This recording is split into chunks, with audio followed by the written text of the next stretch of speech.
అయితే రేవంత్ రెడ్డి ఫస్ట్ ఆయన లాంగ్వేజ్ మార్చుకోవాలి.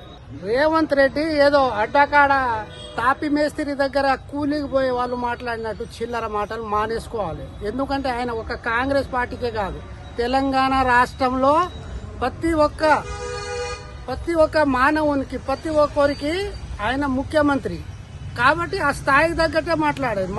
మాటకి చిల్లరగా మాట్లాడడం, బూతులు మాట్లాడడం, స్టూడెంట్ దగ్గర పోయి మాట్లాడడం, అది ఆయన ఆ సంస్కారం తెలియదు ఆయనకు. అసలు కేసీఆర్ను రారా పోరా అని మాట్లాడతాడు. కేసీఆర్ వయసు ఎక్కడ, రేవంత్ రెడ్డి వయసు ఎక్కడ? ఆయనకు కూడా ఒక తల్లిదండ్రులు పుట్టిండు కదా, కనీసం వయసును చూసైనా గౌరవించాలి. మనిషిని ఆ వయసును బట్టైనా గౌరవించాలి. నీకు ఆయన మీద కోపం ఉంటే ఉండవచ్చు, కానీ అది ఒకటి నువ్వు భాష మార్చుకో. దానం నాగేంద్ర ఒకటి, ఈయన వీళ్ళు కాంగ్రెస్ లో ఉన్నోళ్ళు ఫస్ట్ కాకపోతే కౌన్సిలింగ్ వెళ్ళండి.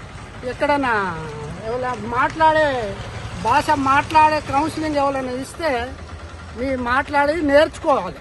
నేర్చుకొని మా తెలంగాణ ప్రజల ఇజ్జత్ తీయకండి. మీరు మాట్లాడే మాటలకు మా ముక్కు కోసేసుకున్నట్టు అయిపోతుంది. మీ వార్తలు వింటేనే టీవీ బంద్ చేసుడు అవుతుంది, లేకపోతే ఫోన్ కట్ చేసుడు అవుతుంది. అటువంటి చిల్లర మాటలు మాట్లాడుతాడు రేవంత్ రెడ్డి.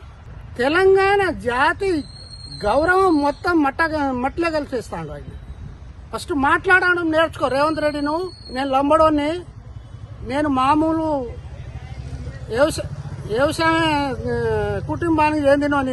నేనేదో ఆఫీసర్ను కాదు, నేనేదో పొలిటికల్ లీడర్ను కాదు. కానీ నువ్వు మాట మార్చుకో. నువ్వు కేసీఆర్ను నా బూతులు తిడుతున్నావు. ఆయన దీంట్లో నువ్వు ఎంతనయ్యా ప్రాణానికి తెగించి తెలంగాణ ఏ రాష్ట్రం వాడు కూడా, ఏ పార్టీ వాడు కూడా తెలంగాణ రాష్ట్రం సాధించలే. ఆయన తెచ్చిండు, నువ్వు ఆయన గిన్ని మాటలు అంటావా? ఆయనంటే మా అందరు అన్నట్టే, నువ్వు అది గుర్తుంచుకో బాగా.